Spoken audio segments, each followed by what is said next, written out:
Assalamualaikum warahmatullahi wabarakatuh.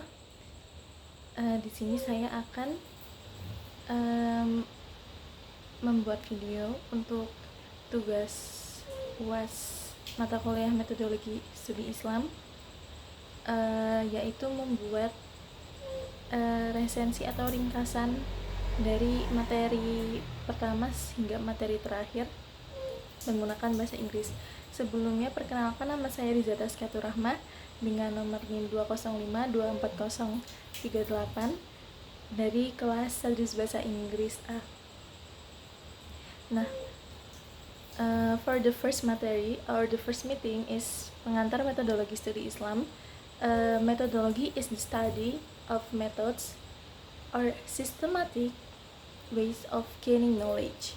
In Islamic studies, it refers to scientific approaches used to understand and examine Islamic teachings in a comprehensive way.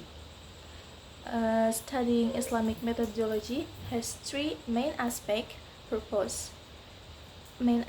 first is purpose, the second is urgency, and the last is significance. Its purpose is to understand the essence of Islam, its authentic teachings, and its fundamental values. And this methodology is important because it helps prevent partial misunderstanding, places Islam in the context of modern society, promotes tolerance, and supports the development of knowledge and critical thinking. In addition, Islam studies methodology serves as a scientific foundation for research. It bridges religious texts with social realities, provide tools for critical analysis, and offer solutions to contemporary issues faced by Muslims. Moreover, the scope of Islamic studies includes two perspectives. The first, the normative approach, and which focuses on Islam as divine revelation, and the non-normative approach, which studies Islam as a historical, social, and cultural phenomenon. It has also developed in different parts of the world, including the Muslim world, the West, and Indonesia. And finally, Islam studies methodology is essential for understanding, developing, and applying Islamic teachings in a scientific, moderate, and relevant way to address the challenges of modern life. Next is characteristic dan dimensi ajaran Islam. Religion can be defined as a system of beliefs that guides people in their daily lives. It includes faith, religious practice, and also plays an important role in society. According to Clifford Geertz, religion is a system of symbols that shapes people's worldview. Meanwhile, Ibn Khaldun believes that religion strengthens social unity and helps reduce conflicts within society. Next, religion has four main functions. It provides spiritual guidance, teaches moral values, strengthens social relationships, and gives psychological support by bringing peace and hope to individuals. In addition, religion influences many aspects of life, such as family, education, society, and decision making. It also helps build good character from childhood and serve as a guide toward adulthood. Moreover, religion is closely connected with science and culture. Although some people see them as conflicting, they can work together to promote ethical values, cultural tradition, and responsible use of knowledge and technology. However, religion also faces several challenges in the modern era, including globalization, technological development, secularization, moral crisis, radicalism, and the spread of unreliable religious information through digital media. And finally, religion remains an essential foundation for human life.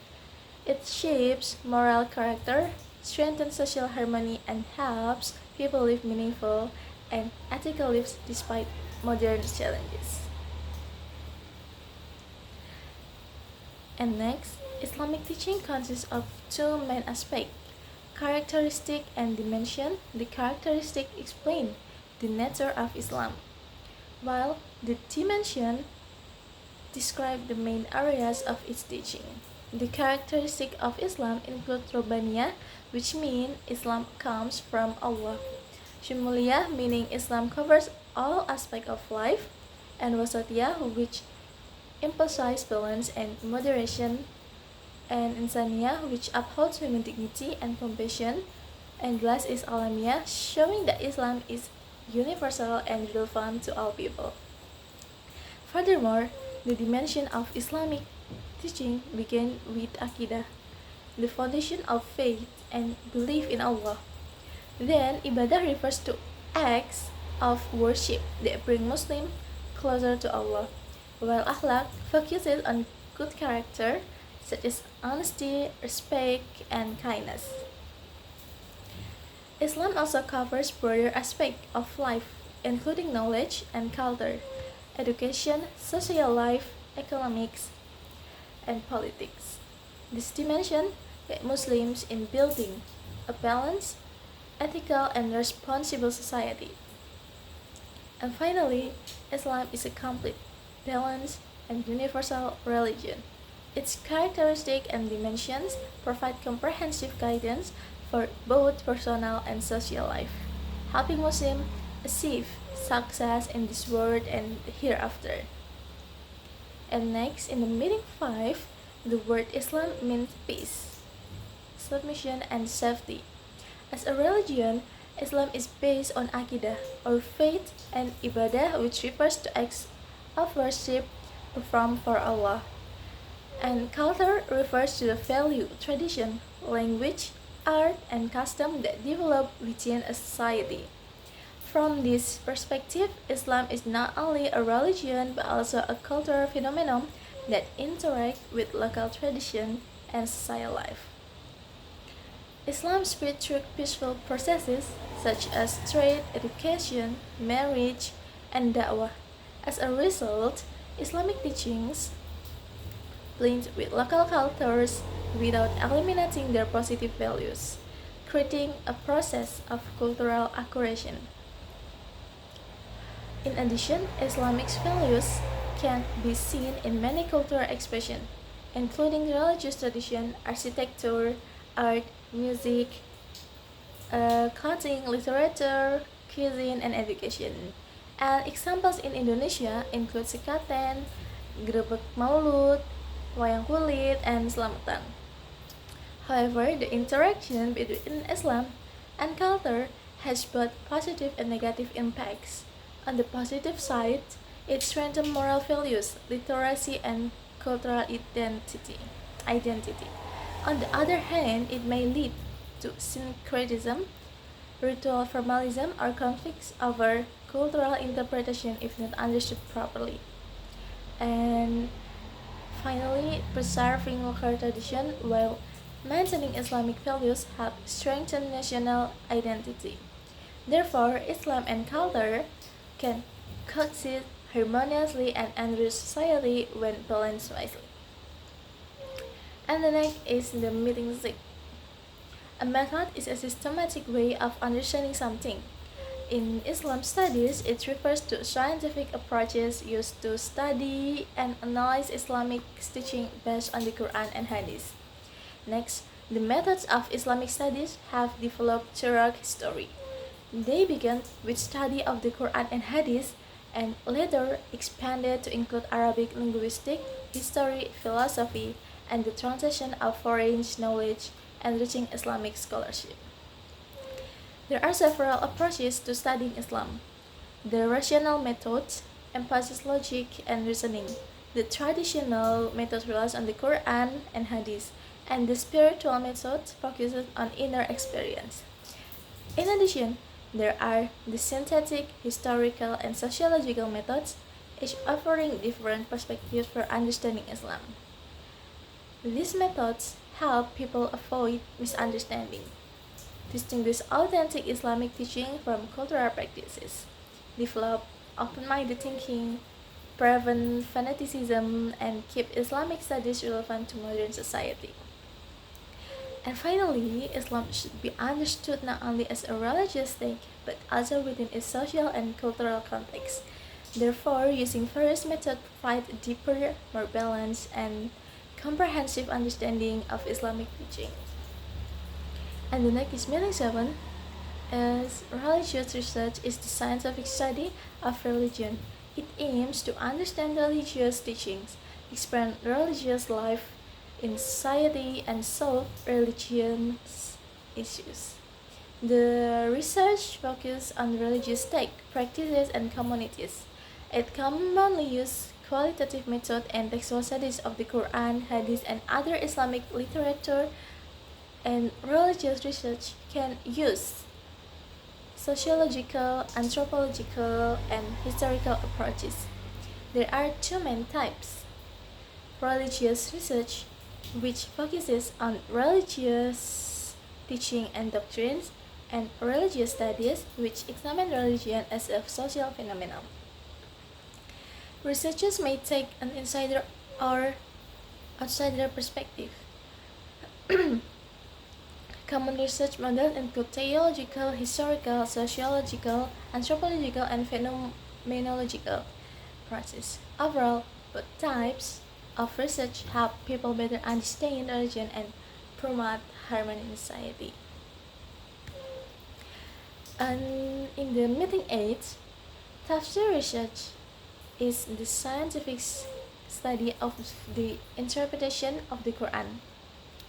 It aims to understand the meaning of Quran, that explain different interpretation and provide guidance for daily life. There are four main methods of tafsir research. One is tahlili or analytical, the second is maudu'i, thematic, muqarran, comparative, and ijmali, general. Tafsir research can also use different approaches such as tafsir bil ma'thur or tafsir bil ra'i and tafsir ish'ari. In modern studies, researchers use contextual approaches to relate Quranic teachings to current social issues.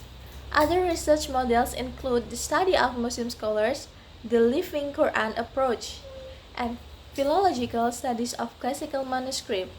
Overall, tafsir research helps Muslims understand the Quran correctly and apply its teaching in modern life. In Meeting 9, Hadith research in the scientific study of the sayings, actions, and approval of Prophet Muhammad SAW. Its main purpose is to verify the authenticity of hadith by examining both the chain of narrators, or we can say is a sanad, and the text, matan. Sanad criticism checks the reliability and continuity of the narrators, while matan criticism examines whether the hadith is consistent with the Quran. Other authentic hadith, logic, facts, and proper language. Hadith research also includes sharh methods, which explain the meaning of and context of hadith in detail. In contemporary studies, hadith is interpreted according to modern issues and applied in areas such as education and digital learning. Overall, hadith research helps Muslims understand hadith accurately and apply its teaching in everyday life. In the Meeting 10 is ijtihad. Ijtihad is the process of making legal decision in Islam based on the Quran and hadith. When no clear ruling exists, it is an important source and method of Islamic studies because it helps solve the problem in modern society. Ijtihad shows that Islam is flexible and can adapt to changing times while still following Islamic principles. The Quran is the primary source of Islamic law, while the Sunnah or Hadith is the second source that explains and complements the Quran. Through ijtihad, qualified scholars develop Islamic law to meet contemporary needs. And overall, ijtihad keeps Islamic teachings relevant and provides practical solutions for Muslims in every era. And for the next meeting, Islam in the era of globalization refers to how Muslims respond to rapid changes in technology, communication, and society. Globalization provides many benefits, such as easier access to information, education, and communication. But it also brings challenges like cultural change, individualism, and the spread of negative information. Muslims should respond by strengthening their faith, improving knowledge and technology skills, and being critical of global influences while maintaining Islamic values. Islam, as Rahmatan lil Alamin, teaches peace, justice, compassion, tolerance, and respect for diversity. Overall, Muslims should use the opportunities of globalization wisely while preserving their religious identity and contributing positively to society. And the last is contemporary Islamic dynamics refers to the development and adaptation of Islam in response to social, cultural, political, economic, and technological changes. These changes are influenced by globalization, scientific progress, and modern challenges. In Indonesia, contemporary Islam can be seen through cultural Islam, structural Islam, digital Islam, and religious moderation. Although Islam faces challenges such as radicalism, misinformation, and globalization, it also has many opportunities through digital da'wah, Islamic education, and the growth of the Islamic economy. Overall, Islam continues to develop while maintaining its values and making positive contribution to society. That's all for me. Cukup sekian dari saya. Wassalamualaikum warahmatullahi wabarakatuh.